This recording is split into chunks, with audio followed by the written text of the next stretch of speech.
because I don't have my music hooked up because we working on the iPad. Super Mario in the yo with your boy, Super Mario, man. That's the intro music right there, man. What's good, man? What's good? Oh man. So again, we're gonna finish off something I was working on last night, late last night, around about 2 in the morning, or whatnot. And yes, I did something productive today, man. I went on ahead and went to work and off a little early. And I want to get this beat wrapped up and everything like that, get it mastered, and listen to the final results of it. What I'm saying, through some Bluetooth headphones and earbuds and all of that there, for as testing and everything like that. So what we're gonna do today is just, just listen on some fresh ears. This track that we mixed late last night in Auria Pro, and then we're gonna mix that down into a WAV file, and then put like a little soft master on it in Cubasis 3. And I hate to bring up Cubasis 3 and reiterate some things, but yesterday I tried it out for the first time in its entirety, and me personally, I didn't like it. It's a lot of different workflows that I'm not comfortable with, and that's just me. You know what I'm saying? So don't come chopping my head off, or whatnot. But I just really think for me, Auria Pro is more DAW-like. And when I say DAW-like, it's more DAW-like as it is in the PC world. You know what I'm saying? The layout is beautiful, but some of the functions is more like a rush job.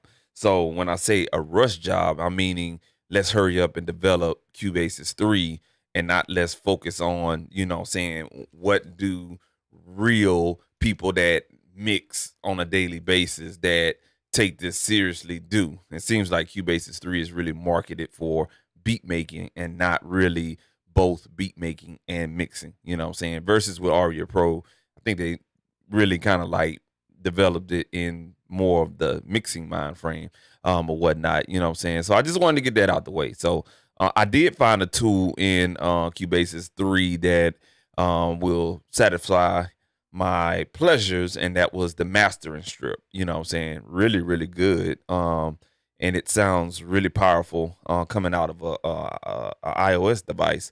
So we'll definitely take a look at that once we get the WAV file mixed down. So we're going to go ahead and jump over into Auria Pro, and we're going to go ahead and just double check this mix before we actually get it on and popping and mixing it down into a WAV file.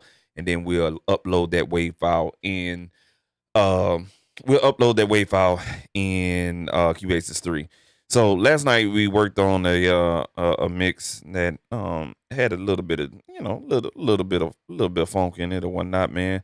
And we fine-tuned some things, but that was last night. So I never finalized a mix until I listened to it on some fresh ears. So we're gonna definitely check this out, double check some levels, and take it from there, man. So we're gonna bring out a meter. So you have an independent meter right here, which I talked about last night, that I said Cubasis really don't have, or whatnot. So and the biggest drawback for me with Cubasis 3, and I hate to reiterate it, is I know they have something with group tracks in there, and I haven't figured out how to work the group tracks just yet.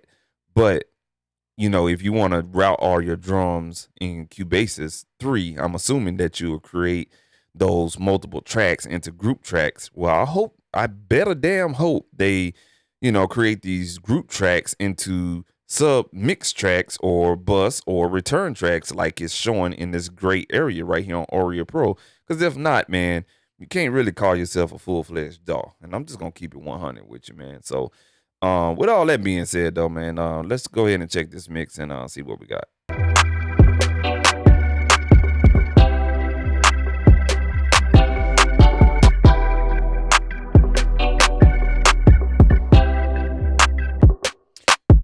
So these drums are slapping,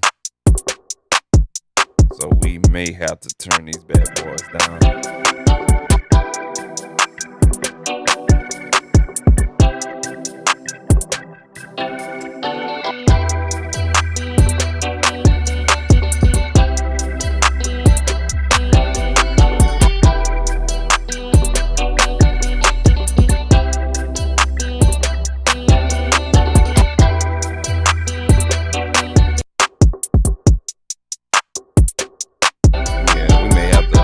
put a little limiter on there, man, because that motherfucker is humming. All right, cool. So let's do that real quick. Let's see if this mix box has a limiter built into it, or whatnot. While I'm looking for this limiter, man, I hope y'all guys out there have some big cryptocurrency going on right now, man, because Dogecoin is going up, bro. Like, I literally got into that shit. Like, I've been looking at it. I've been into stocks for a minute, you know what I'm saying? But I just now started looking into that crypto and, you know what I'm saying, made me a couple of purchases. And let me tell you something, made me a couple of purchases this week. And I came up quicker than I did a whole year in stocks. So, you know what I'm saying? Hey, man, if you ain't on that cryptocurrency, man, you need to hop on it, bro, while it's dirt ass cheap. Because once most of these ones that's really moving up real fast, once they go up, man, they're going to be unaffordable. Like that Bitcoin, man. That Bitcoin, 62,000 for one Bitcoin. Sheesh. When you could have bought that when it was like, you know what I'm saying, less than $1, like, you know, back when it first came out, bro, just think about what you let's say you bought excuse me. Let me school you guys on, you know, this currency and stuff like that. So let's say, for instance, you bought Bitcoin. I don't know when Bitcoin came out, but you know what I'm saying, let's say you bought Bitcoin when it first came out and it was at 3 cents. You bought 100 of those, you know what I'm saying, 100 Bitcoins at 3 cents. And throughout the times, you just stick with it. You didn't sell it. You didn't, you know what I'm saying, get rid of it, transfer it, or anything like that. And you just held on to it. 100 of those Bitcoins added up to 62 something $1,000. Wow. You know what I'm saying? So, of course, when you're at the low bottom end, when some stuff is like 3 cents and, you know what I'm saying, a cent or a fraction of a cent or whatever the case may be, it'll take a while for that to creep on up there. But once you get up in that $100 per digital currency, yeah, you know what I'm saying, like your money kind of fold and double up and stuff like that, man. So, hey, man, y'all need to get on that, you know what I'm saying, digital currency ASAP, bro. You know what I'm saying? Because it's the new life insurance policy, bro. I like to tell people all the time, it's the new life insurance policy. So, do you need to empty all of what you make and earn in there? No, but you definitely need to be attentive of that or whatnot. And it really develops some real healthy habits as well, man. So, we put a limiter on these drones, man. And what we just wanted to do is just stop the peeking in the red situation. All right, let's go ahead and solo these drums.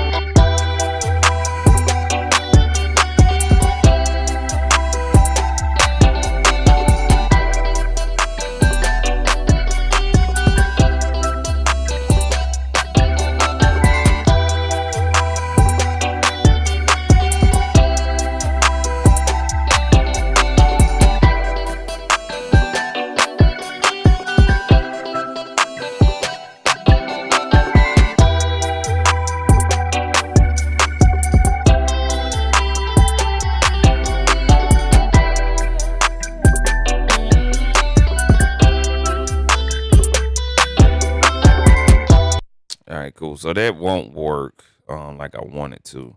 It's a little bit too aggressive. It's more like a creative limiter. So what we'll do is we'll just, yeah, shit, it's the same thing over here with this limiter section. And let me see here. I got to think about something here. We should have a limiter going into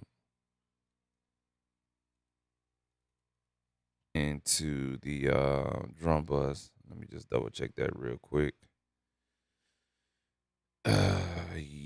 No, yeah, right here. Okay, yeah. So we yeah, I could put it on here or I could put it on there, but all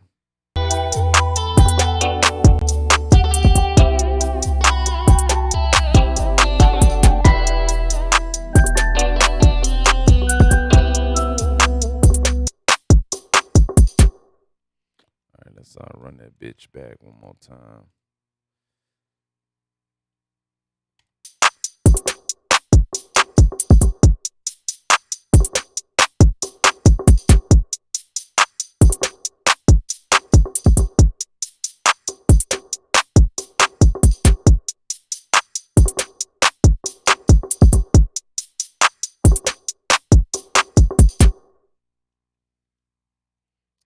gonna run that back one more time. Just trying to see if it's affecting my signal a little bit.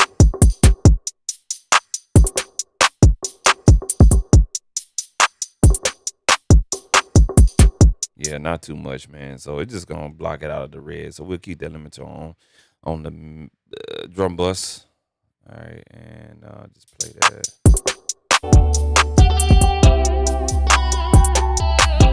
But I really don't want to do that at the same time.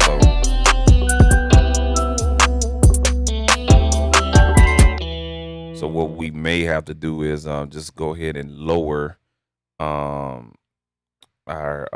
drum bus. Shit, I'm sorry, y'all. Lower our mix bus tracks. So we can do that. Now let me see if I can do something here. Okay. I want to see if I could try to link these tracks together. Yeah, I sure can. You sure motherfucking can. And these. Shit. Hold on a second, y'all. So this button right here at the top is a link fader button. All right, and let me see. Okay, so hold on, let me get it. Let me get it, y'all. It's been a little rusty on here.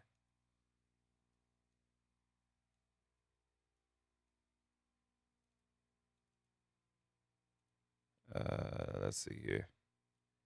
Come on. 0 and 1.4.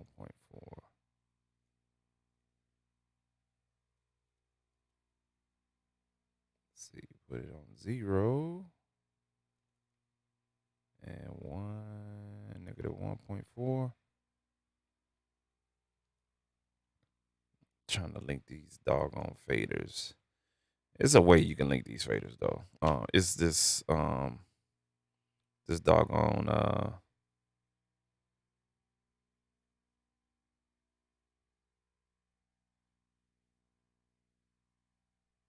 maybe you can only link the fucking individual tracks. That's what I'm thinking. All right, cool. If not, man, we'll do this right here. We'll just go ahead and go from the beginning.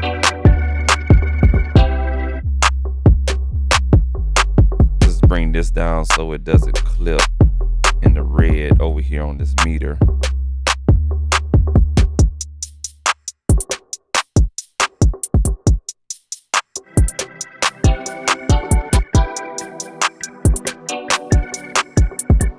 I'm gonna go ahead and throw this track in mono.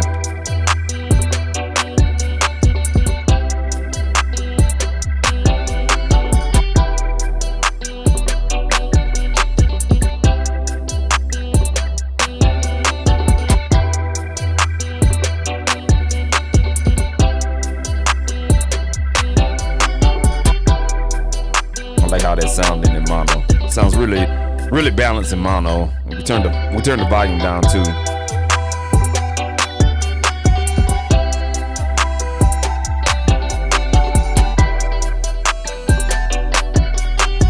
Let's go ahead and throw it out of mono. Here we go.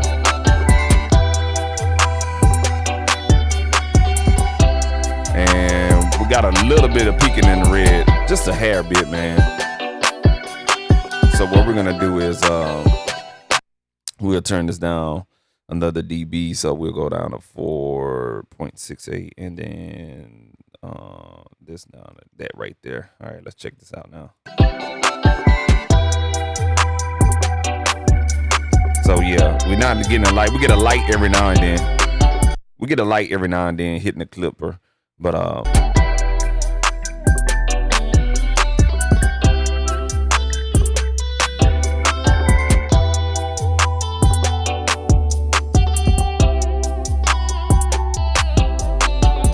master fader down a little bit. All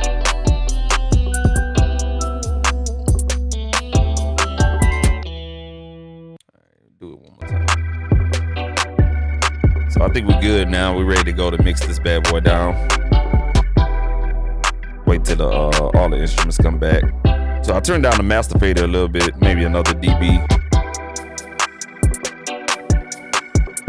All right, and and I just cleared that clipper indicator so we're not in the red. Go ahead and check where that hook coming in at. All right, here we go. Got room to bump it up just a hair bit. Well, nah, let me just leave it right there where it's at. All right, cool. All right, so what we're gonna do now, we're just gonna go ahead and mix this track down. This is gonna be the entire song because I already mixed it inside of here. We'll keep it at a 24-bit wave file, stereo track, of course. Do not import as a new track, and we won't drop it off in no Dropbox, SoundCloud, email, or audio share. All right, we'll hit OK. And what it's gonna do is it's gonna go ahead and mix down. While that is mixing down and stuff like that, man. Shout out to that one viewer, man. Appreciate you, man. Hey, man, that's my hot number. Hey, long as I'm getting one, I'm good, bro, man. Appreciate you, man. But yeah, man. So while this is mixing down, what we're gonna do now is just take this wave file and put it in Cubasis 3. And I think what I'm gonna do with Cubasis 3 is just use it as a mastering software inside of iOS. I tried mastering in Auria Pro. I really didn't like it. It seemed like it was it had an old school sound. It really didn't have a transparent sound. Let me put it to you like that. It didn't have a transparent sound using the mastering effects that's built into Auria Pro. So you know, you have a little bit more flexibility of plugins in Cubasis 3. So we'll use it like that, okay? So I'm gonna use the mastering strip in Cubasis 3, and any other thing that I have that I need to use, I definitely can probably use it in Cubasis 3 as well, man. So now that that is over and done, just that quick, it mixed down the track. We'll go ahead and let's see if we need to. Yeah, we're gonna go ahead and just save what we got, and we don't need to save a copy of the project. But we can do that if we want to. We can do backup 2. All right, just to be on the safe side. And we hit return. So this is a backup 2 of it. All right, cool. So, excuse me. So we can go ahead and get out of there. We'll go ahead and open up Cubasis 3 and everything like that, man. Now this is a session I did last night. You can go check out the stream, the first stream I did last night, man, and we recorded some percussion inside Cubasis 3. So that's another plus for Cubasis 3. You can record in there without a problem. The only thing I kind of witness is if you're gonna use direct monitoring inside of Cubasis 3. So that will be this horn button on each track. You will experience some latency, and they're not really clear cut on choosing a buffer size or anything like that. So if you go to audio, you get this shit right here. I used a lot of software for beat making software, DAWs, and etc. And I never saw anything, you know, saying that's device latency and audio engine latency.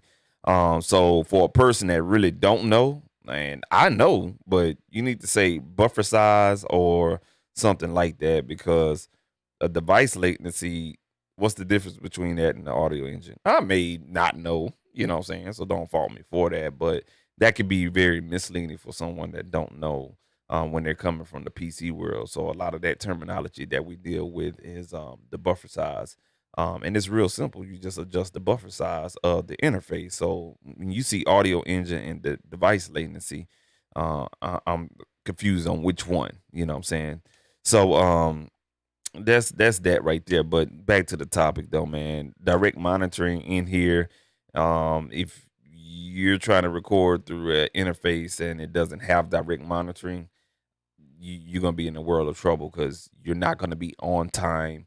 You're gonna feel like you have an echo, or you're behind what you're listening, or you in front of, or whatever you're listening to is behind what you're seeing, whatever the case may be, man. So I had to kind of make a small adjustment and find settings that was very short on the latency, and I was able to record some tambourines in here and stuff like that. So we just need to mix this bad boy down and master it by itself in Cubase 3. I'll let you guys check out a little bit of it right here.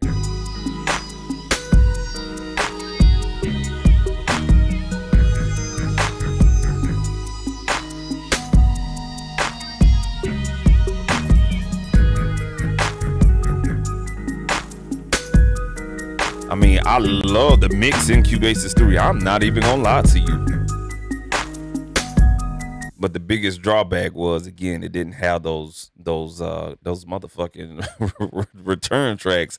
Like, and what I was really talking about for people that's just lost on what I'm talking about, you have synth effects and you have a reverb track. This reverb track, it's an insert somewhere.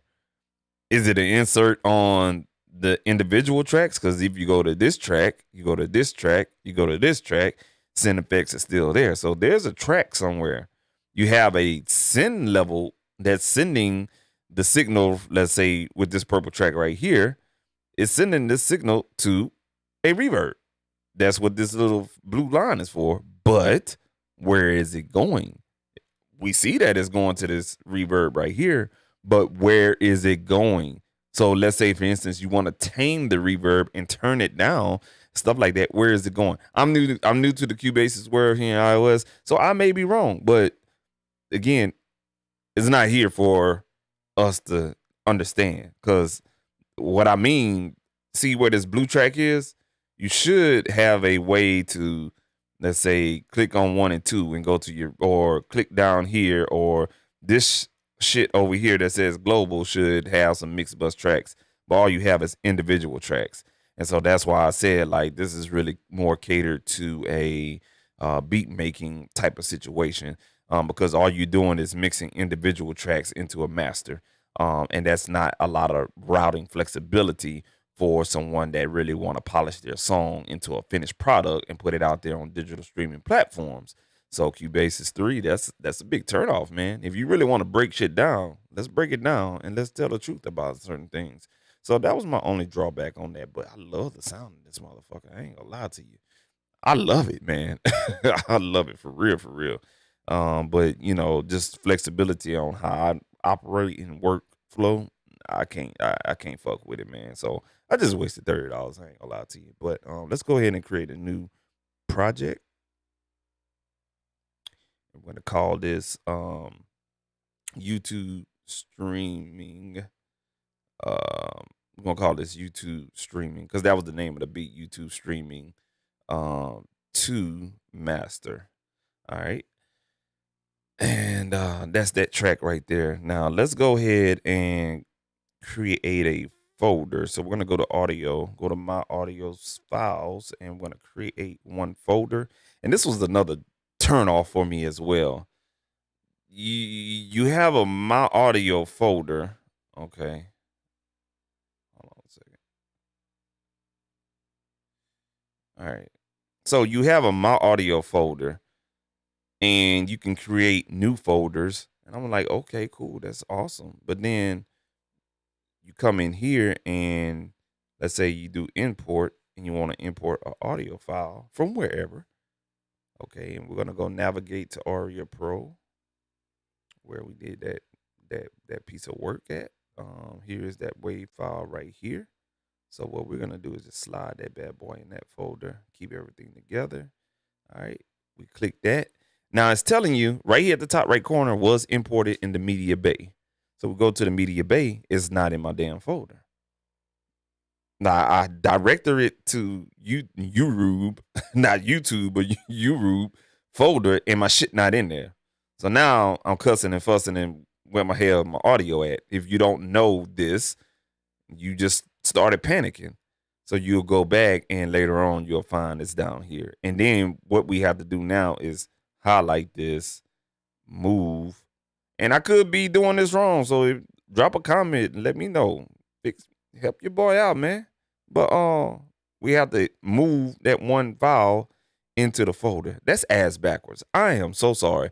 For $50 for a program, for $50 for a software, you shouldn't be doing this. It should be a little bit more easier than this right here. So if there's another way, if there's an easier way, leave me a comment. Trust me, We good. Now, y'all remember when we was turning down the audio in Auria Pro? We was trying to keep that headroom, not letting it clip. You'll notice that I have dynamic range, and I'm not clipping. When I'm zoomed out, let's say you zoom out on this WAV file, you don't have that shaved top. You know what I'm saying? Everything looks like trees, like a forest tree line. That's where you want to go with it. You know what I'm saying? And you want to have separation right there in the middle. You see that middle right there between the left and the right signal of the stereo file? See where my mouse cursor is? You want to have separation there. Of course, you will have separation, but it'll look like a black line coming through here because these audio transients right here, all of that shit is peaking. You know what I'm saying? So you don't have any dynamic range. So that's why I use that meter in Auria Pro to get my RMS level at -12 and really kind of like peaking in between -3 and 0 on that particular meter. You know what I'm saying? It gives you more headroom. All right. That's all gain staging and proper balance and everything like that. You know what I'm saying? So we're good to go on this mix right here. And it sounds loud as hell. You know what I'm saying? On my end, it does. On y'all end, I don't know. But you know what I'm saying? On my end, it sounds pretty loud as well. And we have transients, we have body, we have headroom, and dynamic range. Dynamic range is the key word. All right, cool. So we're going to go to the mixer, right? So, of course, the only meter that we have is this little shit right here. So if we turn this up, this is all we have, this little shit right here. You know what I'm saying? But there's nothing else. Now, someone did, shout out to Just, I think that was his name last night. He gave me a suggestion on using the stock plugins. And if I want to put Cubase in mono, I will have to go to the stereo imager. And let me see if they got one.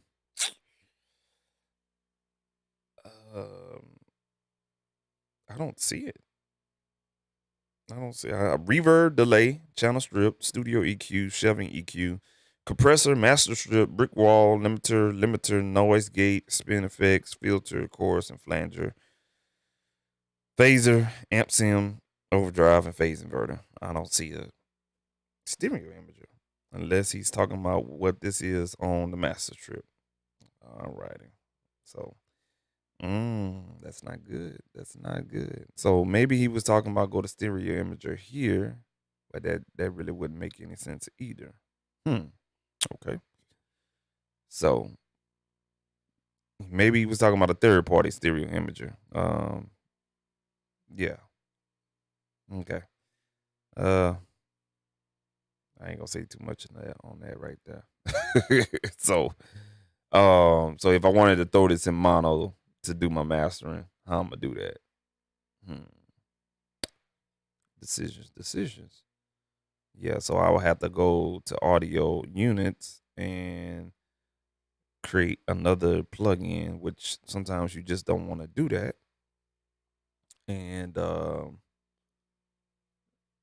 I know I got one in here in Mixbox, and I'll just put this one right here. We'll go to reverb. For some reason, they got the stereo imagery in reverb.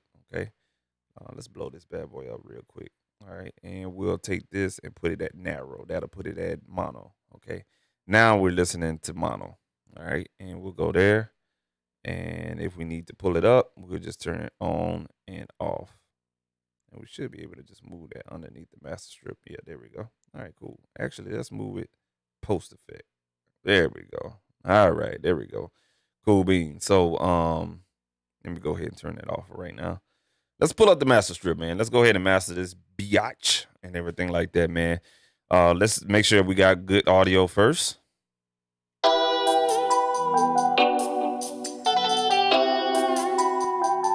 I'm gonna turn off everything.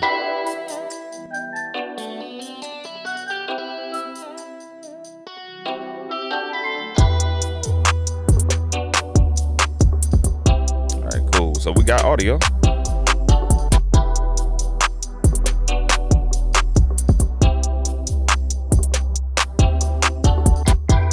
So all you have is a peak meter over here on the master track. All you have is a peak meter. It's not an average RMS meter unless you find an AUV3 that'll give you that. But that's all we got, man. Just the peak meter. So Again, Cubasis 3, they know better than that, man. Come on now. Come on, man. You got Cubase, number 11 and stuff like that with all the bells and whistles, but then you want to, let me shut up. Shut the fuck up, boy. Shut your ass up. Anyway, they know better than that, man. And then you got the nerve enough to charge $50 goddamn dollars and you ain't got shit in this. Come on, bro. Anyway, let's go ahead and draw what this is, a loop right here. All right, we're gonna draw a loop right here on the hook part. All right, right here. Shout out to Wall Street Trapper, man. Wall Street Trapper was on the Breakfast Club, man. New Orleans native. You know what I'm saying? He be educating, you know what I'm saying, us in the financial world, you know what I'm saying, how we can take advantage of financial freedom and everything like that, and understanding those stocks and bonds and cryptocurrencies and all of that, you know what I'm saying? Shout out to him.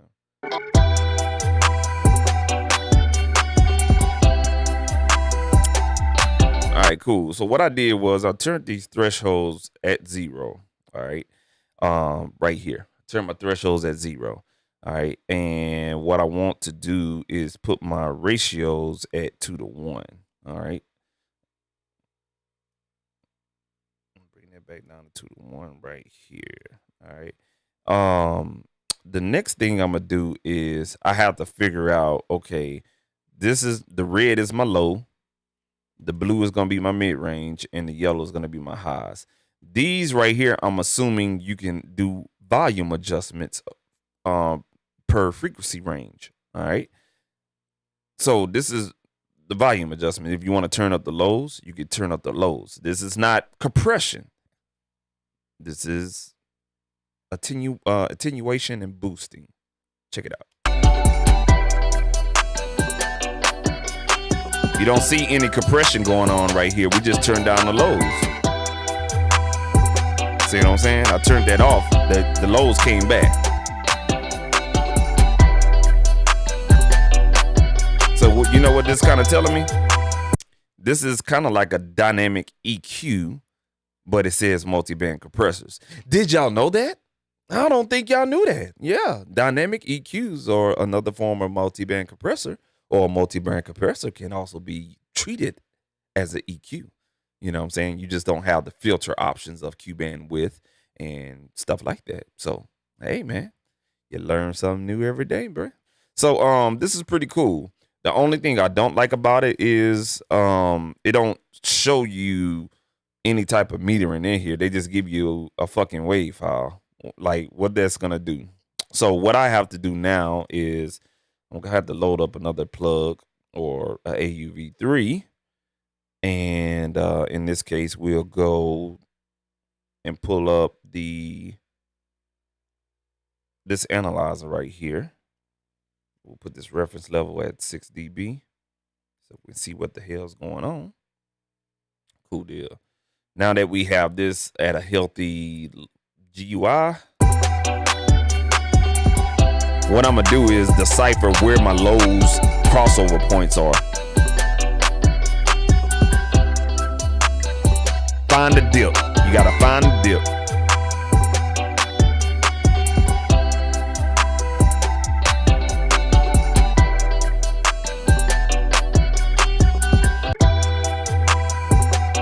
So the dip is around about 200, anywhere between 180 to 240.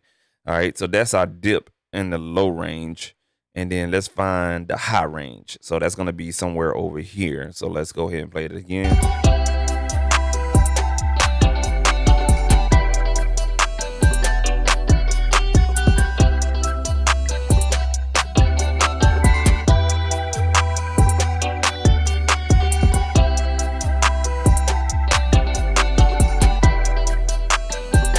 So the dip on the high range, is that crossover point is going to be anywhere between 25 to 3100, 3,150,000,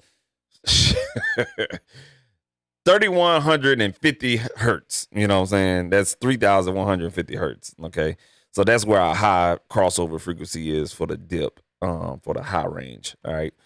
So now that we got that figured out, I got to remember those numbers, hop my ass back over here. You see what I'm saying? Like the workflow. This is doing too much. I need everything to be in one. You feel me? And then you got to double click and you get some shit where this motherfucker don't want to pull up. The fuck? Okay. All right. Man, look, let me tell you something. So, we got our crossover points. This is what these vertical lines are, our crossover points. So, Jesus. All right. So, what the fuck, man? So I can't touch on the line right here. You kidding me? All right, bro, that shit right there, man. All right, so according to this wave file, and I hope this wave file is not just some random ass wave file, and it's really according to what is the signal is right here. It was around about 200, and I got a dip right here. And then the other one was right around like 3,100 to 21 something. So I got another dip right about here. So that looks pretty accurate. This one was really tough, and I'm thinking it's right here. So we'll keep it right there, man. So let's go ahead and solo these bad boys and see.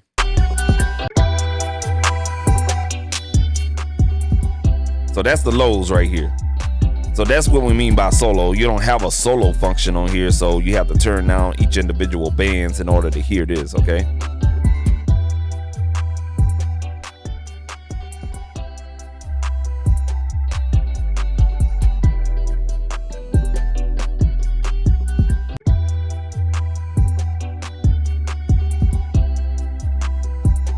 All right, cool. That's the mid range. And that's the highs. All right, cool. So it sounds, it's for what it is, it's almost there. It's almost there. All right, cool. Now I could go and buy a fab filter and, do all that shit right there, but I like to use what's in the program. It'll be a little bit more easier. Now that we figured that out right there, so now what we're gonna do is we're just gonna start compressing. We're gonna keep everything at default, play it once more.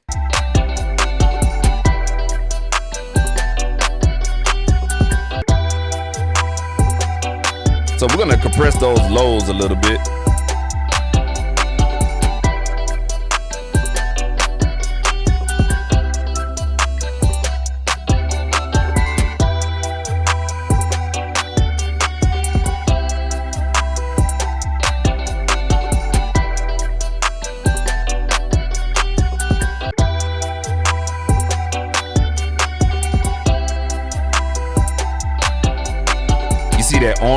That orange line is our gain reduction that's going on. The orange line is going to represent our gain reduction, and it's not telling us anything how much you're having gain reduction happening.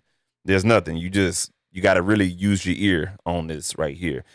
Again, for the person that's trying to learn mixing and mastering, that's not telling them anything. You know what I'm saying? So I think that's like a negative point right there.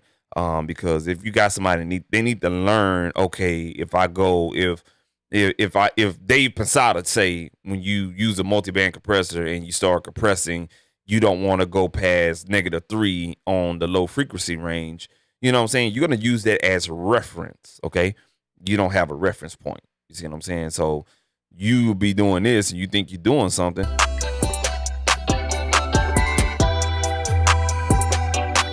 Be like, oh yeah, man, that thing punchy, dude. Nah, dude, it's not punchy because it's too compressed and stuff like that. You see what I'm saying? So I think that's very misleading, and you need to have some tick marks right below here and let you know -2, -4, -6, -8, -10, -12, and so forth and so on. It's just a guide, man, but they don't have that. So you have to use your ears. Good luck to all y'all, man. Good luck.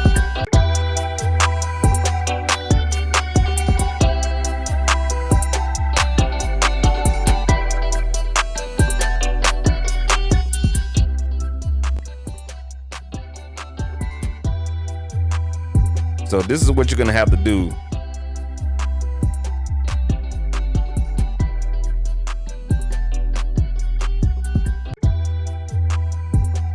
You're gonna have to find a nice compressed sound without losing your transients. About right there. I like that right there. Sad we have to do it this way.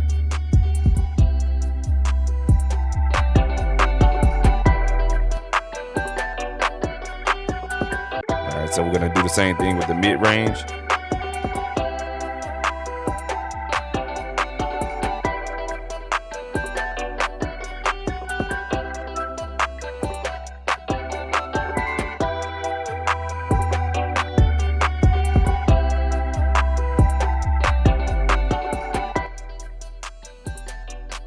The highs. Yeah, them highs we can shave off those little transients at the top.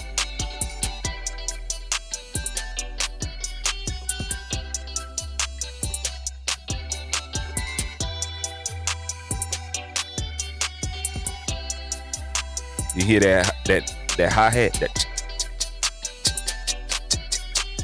That bitch strong as hell.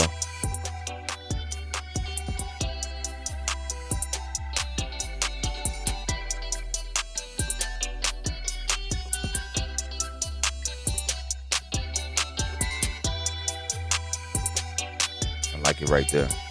Cool deal. Now, of course, we don't have any indicators, but my ears is judging by what we're doing. We have some light compression going on each frequency band.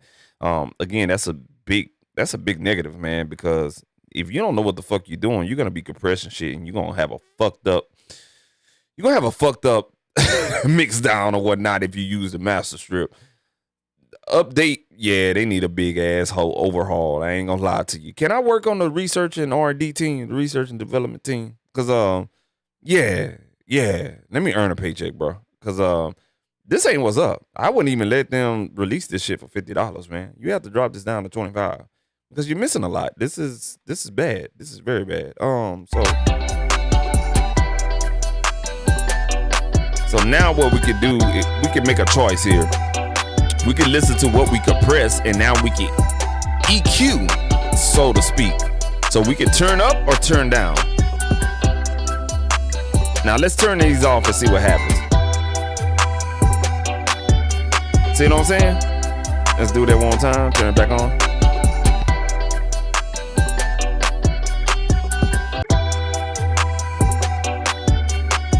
So we're gonna turn up the lows a little bit.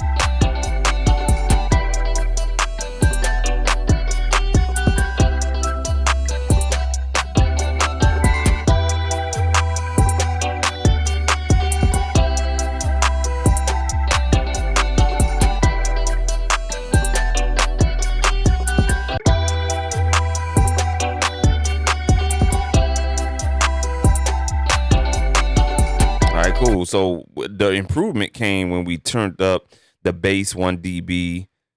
The fucking high. The mids was up, I think, like 2 decibels. Yeah, I think the mids was up 2 decibels and the highs at 1 dB.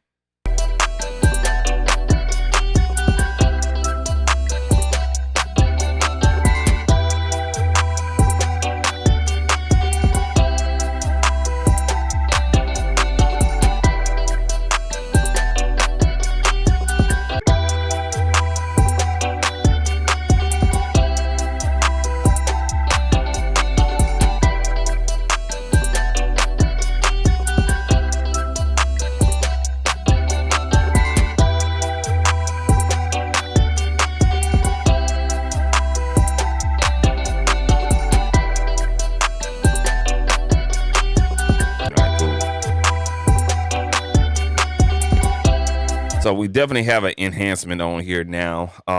We got a little bit of compression on each of these bands. We turned up the volume on the low frequency range, the mid frequency range, and also the high frequency range.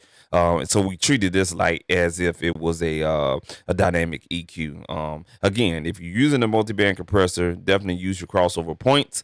And in most multi-band compressors, you can turn up the volume for us each frequency range, but you could treat that as if it's a cut or a boost on the EQ.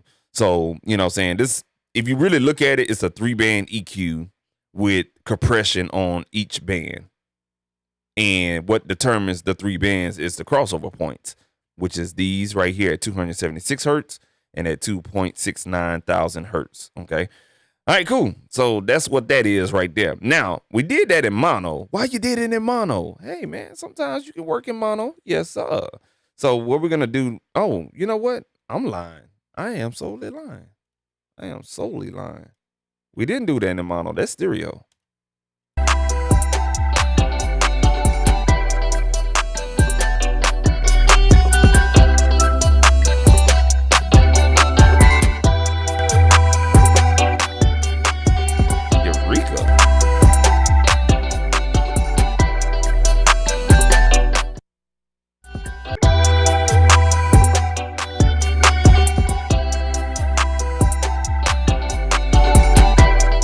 That is weird.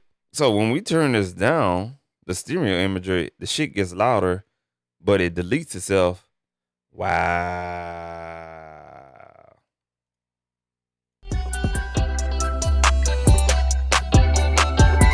You must have some type of automatic gain. Well, can't use that. So let's go ahead and get rid of that right there. I don't like that. No, sir. Don't like that. Don't like that at all. Turn your ass off. All right, cool. So yeah, that didn't work. So look like we stuck just listening to this in stereo, and that's fine and dandy. All right, so let's go here. And again, what we're gonna have to remember is our crossover point. So 276.6. So let's go to stereo imager and turn that bad boy on and do the same thing right here. 276.6. And then this one on the multiband was 2.69. 2.69. All right, so that is our stereo imager for the same crossover points, but look like it has moved a little bit. So what we did moved a little bit. So as far as the graphical representation, look right here. You see this indentation right here where my mouse cursor is? See how it's moved? Interesting. Oh, you know why? Pay attention to this down here. This right here. Pay attention to the frequency chart that's going horizontally at the bottom of this waveform. It shifts. They give you 25 hertz right here. You lose 5 hertz right here. So what you're seeing here, and we move that down to this cut right here, that's at, yeah. Oof. Damn. Okay. All right. I ain't gonna say nothing. All right, cool. So shit. Let's go ahead and try to make this stereo image.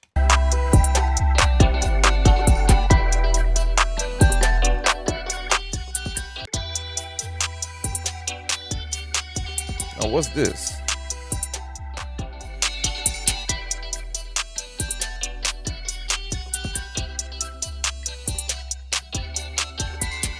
Okay. So this shit don't do nothing. These solid rectangles, these rectangles don't do anything. I guess not. They don't do anything. They just represent where you at. Well, I'll be damned. Look like they just they look like okay. Gotcha. I figured it out. So this is just representing the width. Gotcha. Okay, cool. All right. So let's keep rocking and rolling. Let's start out with our low range. Okay. The reason why I'm gonna start out with our low range because I want my low range to be not a stereo spread, but I want to kind of narrow it up a little bit, if that makes any sense to anyone out there in the world. All right. So what we're gonna do is go ahead and put these at 0. All right, cool. Let's go ahead and play that again.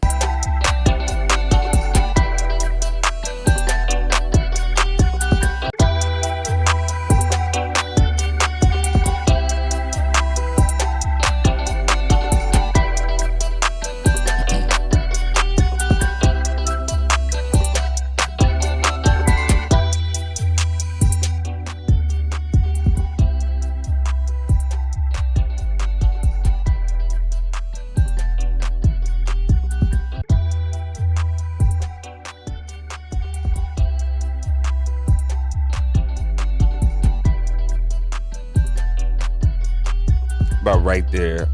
Seems like that's the majority of the lows. So I'm just gonna make that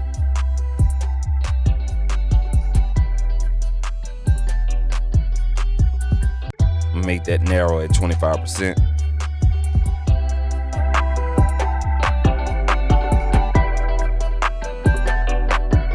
We're gonna spread out this mid-range right here.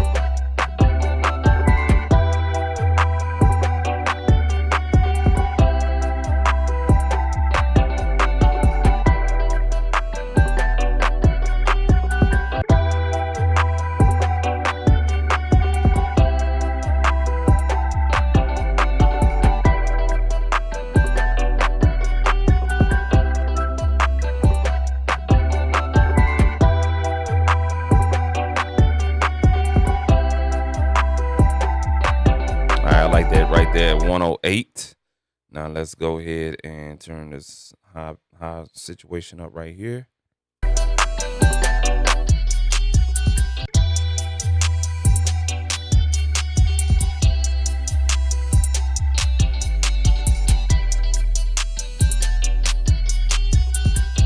right, bring back the mids.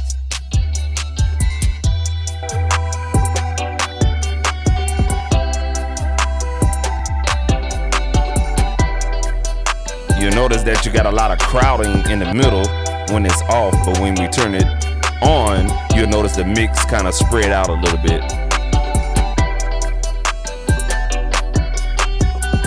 So that opens up the mix a little bit, and that's a good thing. So, yeah, it's okay. You know, it's not bad. It does what it's supposed to be doing, you know what I'm saying, or whatnot. I just wish they had a solo function right here. That would have been awesome. But they don't. All right, cool. Last but not least, we have the maximizer limiter section. So what we're gonna do is put this on a soft clip, and we could choose between classic and modern. And I noticed that this knob is over the modern word, so look like that's a GUI error. This modern word should be a little bit over here. Yeah, so that's a little error right there. Interesting. All right, so let's turn this on. Let's see where we at right now with nothing on.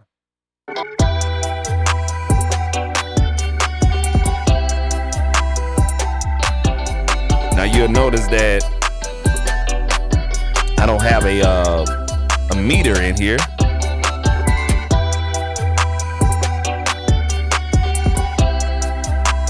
To let me know how loud I'm getting.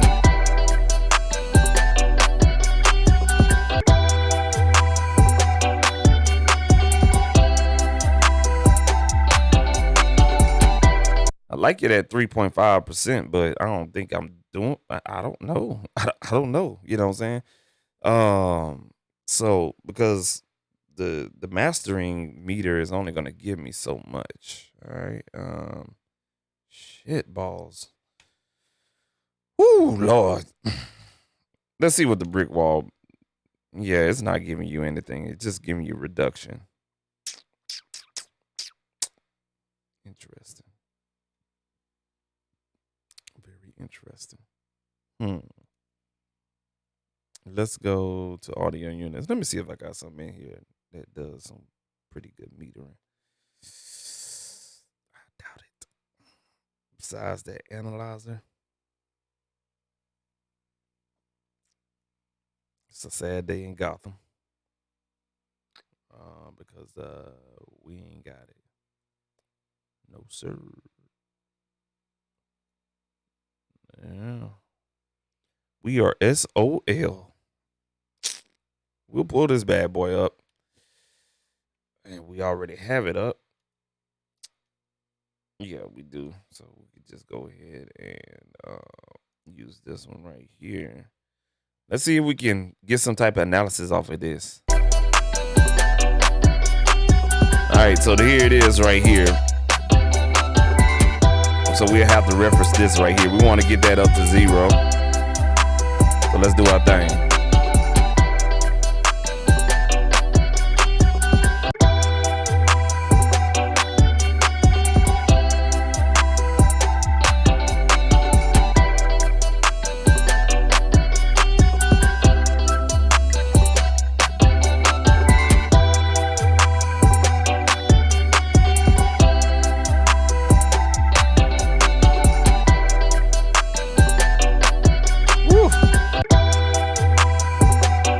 cool. Let's go ahead and turn this track down a little bit for y'all. I'm gonna turn this down a little bit. Now what we're gonna do is we're gonna turn this bitch up. Let's crank this motherfucker up, man. Cause we're gonna have to do that.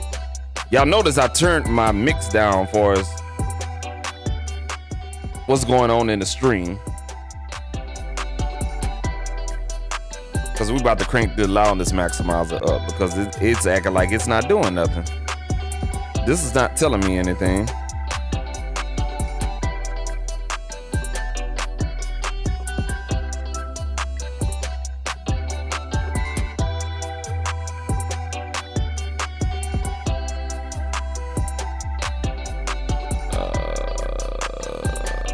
All right, let's go. See right here, I gotta go back, hit the mixer button, hit this button just to get to plugins. I don't like this workflow, man. This sucks, man. So I think we're where we at.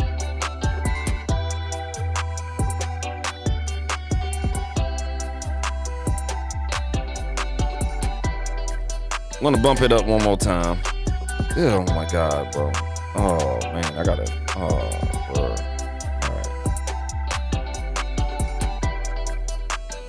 There's no gain reduction, no nothing.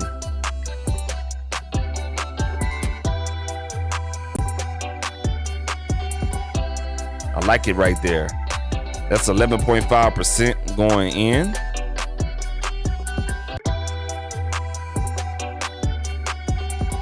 That's a good healthy level, I ain't gonna lie to you.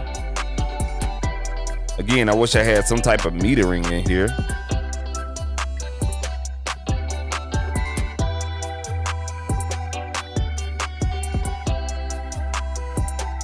Let's see if we can find something. Let's look through waves. I don't think they got nothing either. No. Yeah. All right, let's go ahead and turn the track back up to its normal volume. Cover your ears. It's about to get loud. Let's go.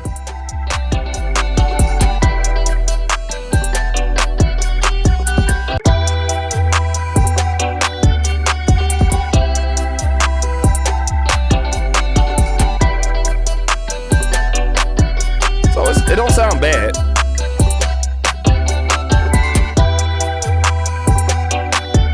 It don't sound bad at all. I didn't over compress.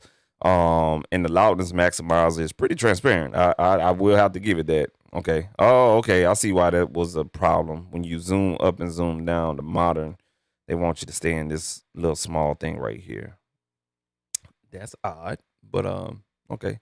I'll take that back on the GUI situation. But I have to say the loudness maximizer is really transparent and it retains your transients. It don't take a lot away. You'll notice I put the soft clipper on there, that way it doesn't clip and everything like that. So let's put this on a dry mix without, the loudness maximizer.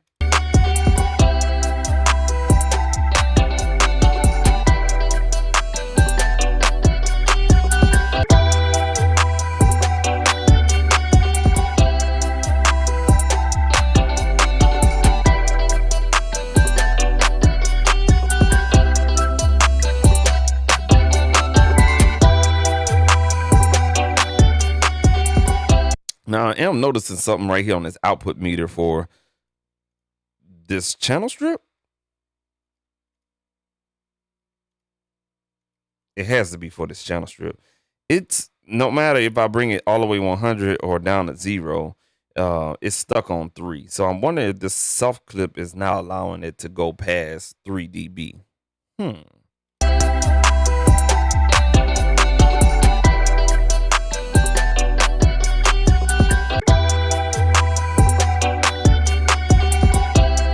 I like it right there at 31%.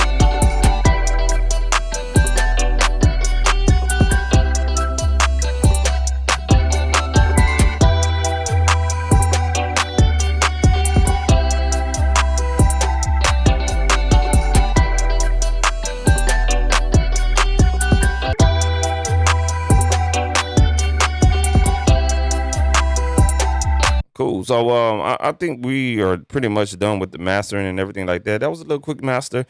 This is the mastering strip in Cubasis 3 internal effects and everything like that. We did multi-band compression / EQing. Just a little bit, not too much, because the multi-band compressor can be treated as a EQ, only boosting and cutting volume for specific frequency ranges that you choose. All right. We did stereo imaging and then loudness maximizer. Loudness maximizer does not give you any type of gain reduction that you can meter. So again, that is a negative. It seems like this whole master strip, they did not want to tell you, hey, you're reducing at this amount. They want you to fuck your beats up. So y'all be wary of that, man. If the manufacturer don't think about you, they really don't give a damn about their software. That's how I think about it and stuff like that, man. So you don't have no type of metering scale when it comes to gain reduction on a multi-band compressor and the loudness maximizers, which are dynamic processors, which you really need those tools. They could give you a fucking light, at least on a maximizer, but the compressor, at least they give you some type of visual representation, but they don't give you a scale to go off of. So that makes it a little bit tough. But the loud and maximizer is like, okay, get it loud as you want, but then you also got to be mindful of your dynamic range that you will squeeze out and stuff like that. So if I need a quick master just to kind of like, okay, yeah, let's do it. Cool, not a problem. Now, what I wanted to do was I kind of wanted to show you guys what I was talking about with the vocals and everything like that. Now, of course, I am running my vocals inside the mixer. So let me go ahead and mute the mixer real quick, and I'm going to plug this into the audio interface.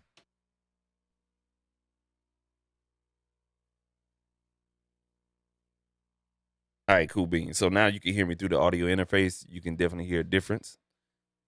That mic pre-sound pretty goddamn good. Anyway, I'm running it through my channel strip right now into the interface or whatnot. All right. So what we got going on is we want to see about this audio I was telling y'all about. If I hit this button, watch what happens. Yo, testing 1, 2, 3. That is a delay. Delay. Man. Hey. See that? That's a delay right there. All right. I hope you guys can hear that. All right, because I can. I have the direct monitoring on, but it's a little bit late. So what I did last night to make it work, I had to go to audio recording offset compensation. Hit that button right there. What it does, it compensates for the delay that you will hear between your direct monitoring on your interface and what you hear in the DAW. And it's still off a little bit. So it did it for the audio engine, I'm assuming. So we're gonna adjust this bad boy and make it like that. And that made it worse. So let's bring it down like this. And then we bring it down like that. And it's still off a little bit. So let's put it on this. Still off. Still off. Yep. Yeah. Test 1 2. Ooh shit. Yeah.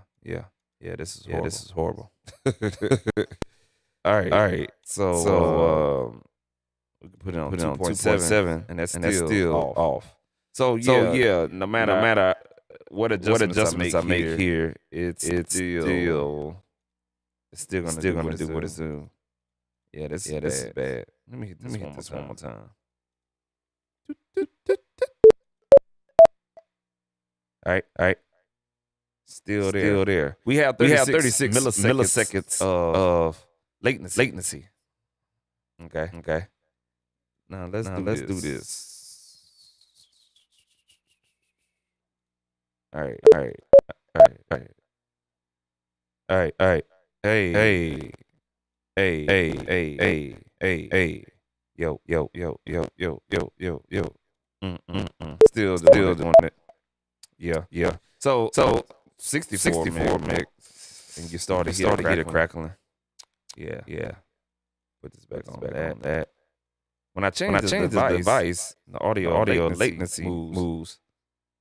So if I turn this off, if I turn my direct monitor off, I'm definitely behind when I speak. And that makes it tough to use, but whatnot. So it's definitely best that you have a good luck. So yeah, I'm trying to fix it, but this double shit right here that don't work. But it records audio. Let's play something here.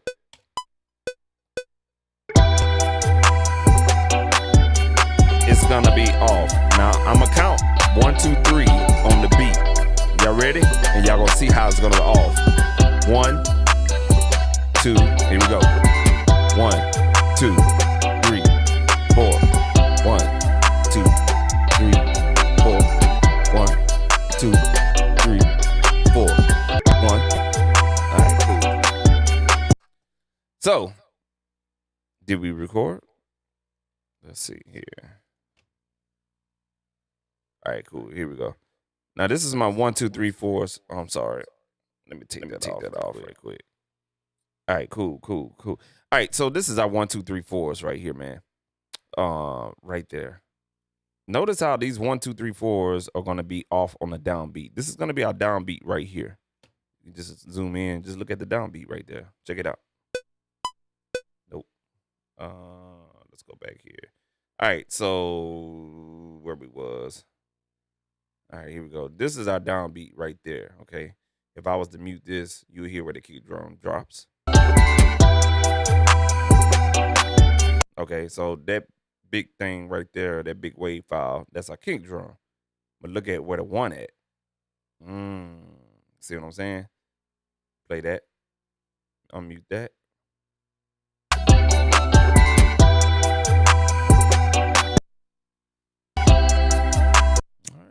Let's see what's going on with this.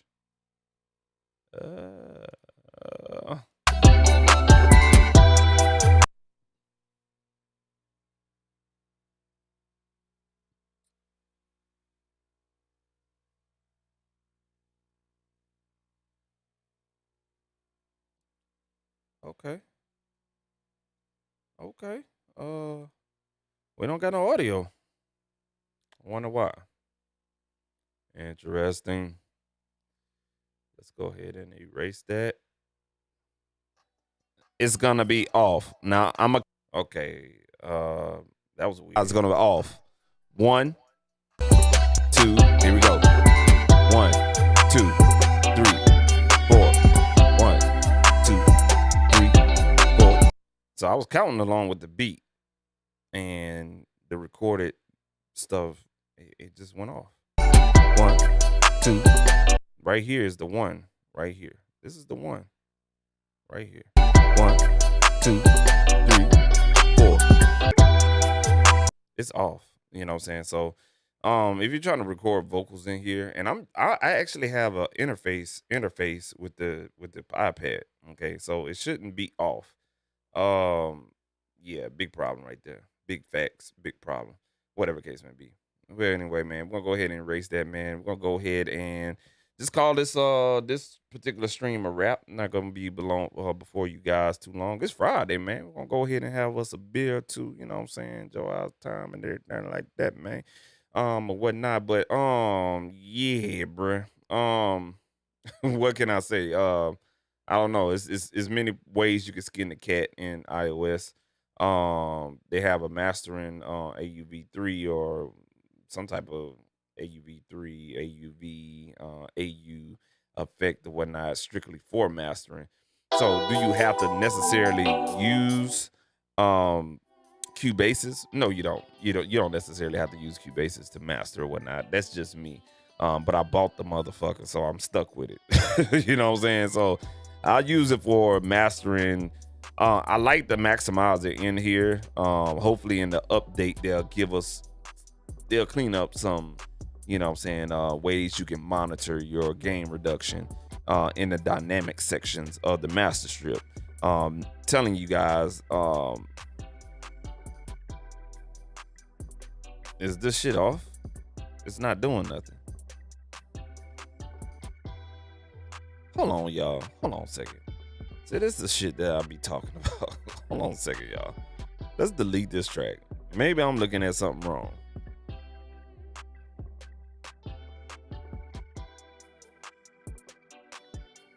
That's the master strip. I'm gonna turn this off. Bruh.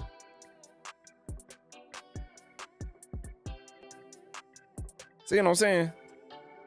This shit is buggy as hell, bro. I'm mad that I spent all my money on this. You know what I'm saying?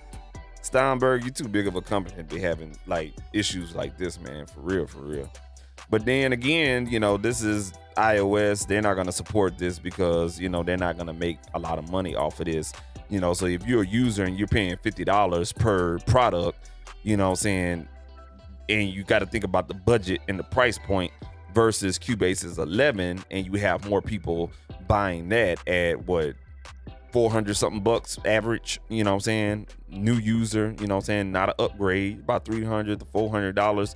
You sell 1,000 of those, you know what I'm saying, you do the math, you're getting, you know what I'm saying, some bread off of that. But you sell 1,000 of Cubasis 3s at $50, you know, that's not enough to keep up the maintenance and the updates and stuff like that. So I get it, but again, this is just not a well thought out R&D, research and development software for iOS, because it's missing a lot of things that's needed, like what you're looking at on the screen right now. Or you're not looking at it, I'm sorry, you're not looking at it, like this shit right here, man. Like, I see compression, but I don't know how much I'm compressing. Where the fuck they do that shit at? You know what I'm saying? I'm not down in the program, because it's actually awesome, but it's the little shit like that that makes me like, it makes my dick limp. I'm sorry. Let me use some military terminology. It makes my motherfucking dick limp. You know what I'm saying? Because you pay that much money and you don't take the time just to have your graphic designer come in here and put the tick marks accordingly to that right there. That's a big ass turnoff, man. Same thing with the loudness maximizer. Yes, I understand it. I get it. It's used to make shit loud. But at the same time, I don't know how much louder I'm getting.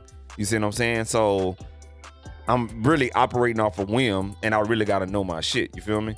So, bruh, it's, you know, hey, it's an iOS. I understand. But, you know, if I, again, I went last night and I showed people.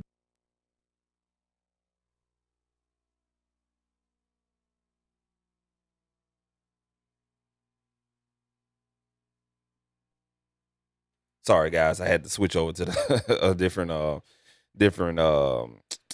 audio. Excuse me. Put the mic back into the mixer. But if I can go here and I can get, look at all these motherfucking numbers. It's like, okay, if do I want to measure the where the fader at on the numbers, the bigger numbers, and the numbers on the side is the faders. You come to the master track, you got a meter here, and then you come here, you also have a meter here. I'm gonna play this. Hold on a second, y'all. Play this. See, I got a meter here, and I got a meter over here. See what I'm saying? And you got plethora of options. I got an EQ, a bus compressor, and a limiter built in, stock, ready to go. Another brick wall limiter on the side. Then I have a choice to put inputs in there. And I have metering on the motherfucking limiter itself. You see what I'm saying? And I got a meter on the brick wall limiter. See? Right here and right here. So they make sure that your limiters have meters, because this is essential stuff. It's not a want, it's a need. It's essential. So yeah, man. I probably won't be using Cubasis 3, man. I just wasted $30, man.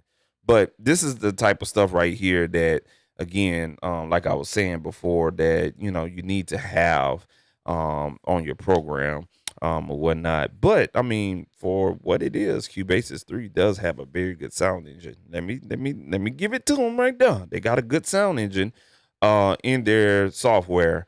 But far as aesthetics, cosmetics is awesome. Aesthetics, not. Workflow, nope. Functionality, yeah. You know what I'm saying? Layout, no. You know what I'm saying? It's this zoom up and zoom down shit. Hey man, y'all keep it for the people that's new age and stuff like that. Things just really got to make sense, and that's what it is, man. Hey man, this has been your boy Super Mario, man. Let me shut up. That's my that's my YouTube rant right there. You feel me? We mastered the beat. You know what I'm saying? We did what we had to do in it, and everything like that. I love the way the wave files look in Cubasis 3 though. I ain't gonna lie to you. Everything like that, man. It's awesome. You know what I'm saying? So what I'm gonna do in my off time is try to get to know it a little bit more.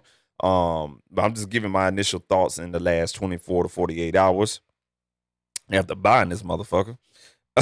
And you know what I'm saying, the DSP and the CPU, there's two different things on that, and also in the mixer, there's no return tracks, no mix bus, no nothing, you know what I'm saying? And when you have more than one instrument in here or more than one audio tracks or MIDI tracks, how do you group these motherfuckers? Because there's no function that says group. You see what I'm saying? So I don't know. That's something I'm gonna watch a YouTube video on and stuff like that. If you watch this video, if you got any comments, hey, please drop them in the YouTube channel. For real. Help your boy out, man, because I really want to use this program, you know what I'm saying? But it's missing a lot. So, you know what I'm saying? Help your boy out, man. Hey, man, y'all can go follow me on Instagram, you know what I'm saying? Look at what I got going on or whatnot, you know what I'm saying? At Super Mario _producer. Information in the link. Information in the description below. Also follow the podcast, man, at onthebeat.podcast. Follow that in the description below on Instagram. And also, you can check out all our full videos here on this YouTube channel. Just go to the playlist for this channel and look up On The Beat Podcast playlist, and you'll see all our full videos. We're just finished up 57 episodes. We're going into 58 and stuff like that here pretty soon. So we're going to keep it rocking and rolling and whatnot. I don't know. It's going to be a party. It's going to be a movie when we hit 100. I don't know, man. But that'll be a milestone for us. So we'll just keep on growing right there, man. Hey, like I said, man, it's the weekend. Y'all go have some fun, create some shit. You know what I'm saying? I'm going to do the same thing, man, and stuff like that, man. Y'all be creative and stuff, and do your homework. Don't be like me. You spend $30 on something that you don't like, man. And that's the difficult thing about the iOS environment. And let me talk about that for a second. We're gonna do a little podcast format here pretty soon. So let me say this right here. I like iOS, but I don't like it because they don't give you a chance to demo this shit. You know what I'm saying? They'll give you a light version and you don't get all the functions. No, give me a motherfucking full demo so I can know if I want to pay your $30. You see what I'm saying? Or your $50 in this case. But I caught this on sale. Luckily, I would have been, I ain't gonna lie to you. You would have seen a lot more curse words come out of my mouth about Cubasis 3 if I had to pay the full price for $50 and it's not doing the same shit that everybody claims that it's better than Auria Pro. You know what I'm saying? So that's the only reason why I bought it. Everybody, hey man, Auria, man, Cubasis 3, man. And I see on every YouTube video, Cubasis 3, woo. But it's missing a lot of shit, you know what I'm saying? So maybe it's a learning curve for me, but just out the gate, what I see is missing a lot of things that what Auria Pro is offering. A lot of people like it because it got the zoom shit. It looks good on the eyes. It's easy on the eyes. Yes, it is. It looks pretty, but sometimes what's pretty ain't, you know what I'm saying? What's pretty on the outside ain't always pretty on the inside. You see what I'm saying? And that's what I saw here on Cubasis 3, man. But the thing I don't like about a lot of iOS products that you have to buy is you have to buy into the iOS brand. Again, that's Apple's way of making money. That's why I'm anti-Apple. I don't own an iPhone. I'm lucky I have an iPad, but that's what I don't like about them, because everything is you have to buy in order to enjoy our product. And it's nothing that you can kind of test out a little bit, so to speak. You know what I'm saying? So, with this iOS apps and everything like that, you have to, if you like an app, you have to buy it. If you don't like it, you stuck with it. You see what I'm saying? And you don't have to use it. You just wasted anywhere from $2 up to $50 up to $80. Like IK Multimedia Mixbox, that's like $80. That's an $80 AUV3. So if you don't like it, you can't get your money back. There's no demo trial for it. You see what I'm saying? So some apps have a demo trial and then some of them don't. You know what I'm saying? Let me take that back. Like B-Hawk, for example. It's like you can use that program, But if you want to use the sound packs, you have to buy into the sound packs. So in case of a DAW like Cubasis, you have the Cubasis LE. But then when you get the full functions, and you'll notice a lot of things that you think you're going to get in the full function, you don't get in the LE. So what that does is it tricks your mind to say, I need to buy it so I can have the quote unquote experience, and experience is not there. So that's my rant on that right there.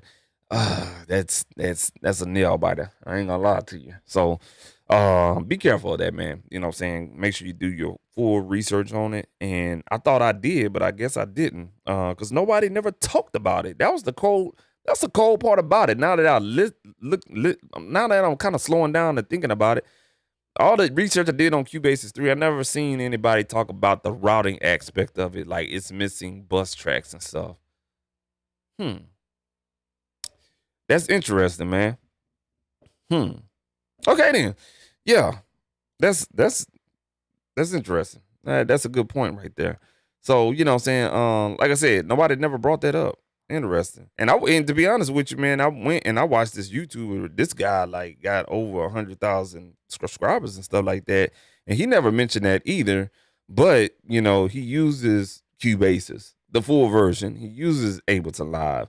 And, you know, these programs got those auxiliary group tracks and everything above with that. And they don't mention that. And, yeah, especially like the sound effects, for example. So, like I said, I'm gonna do my research. I'm gonna do some more extensive research and try to find that, or whatnot. But if I can't find it, I will let you guys know, man. Until then, man, y'all have a good weekend, and we'll catch up here at the end of the weekend, and we'll get off this goddamn iOS stuff because I just want to throw my motherfucking iPad, just throw it out the motherfucker. You got to see the motherfucker coming on. Nah, I just want to throw this bitch, man, because I just spent $35 out of my wallet. That could have went to a dog coin, man. I could have put $35 on a dog coin than playing around with Cubasis 3, man. But it's all good, man. You live and you learn, right? That's why I always tell people all the time, it's okay to make a mistake. You don't ever want to be perfect. If you want to be perfect in life, I wouldn't want to trust you. Anything about you, because you don't understand, you know, the struggle, the trials, and the tribulations to help someone else out. You see what I'm saying? So it's always good. It's not good to be a bad person to make mistakes, but it's always good to live and learn. You see what I'm saying? If we didn't live and learn and evolve as humanity, we wouldn't have what we have right now, such as an iPad, because this had to go to some type of research and development and stuff like that. So they had to fuck up here. And Cubasis, they're fucking up. So at some point, it'll be better. And guess what? I paid the full price for it. Man, let me quit fucking with y'all, man. Y'all be easy out there, man. Yeah, I'll talk to y'all later, man. Be easy, create, do something with your life. Don't sit around being a bum, man. You know what I'm saying? That's my words of wisdom. Check y'all later, man. And also, too, y'all run that dog coin up, bruh. It's been a good week in dog coin. A good 48 hours in dog coin. Y'all go ahead and spend $30, man. You spend $30, you may go up $90. I'm just saying. Y'all run that dog coin up, man. This is your boy, Super Mario, man.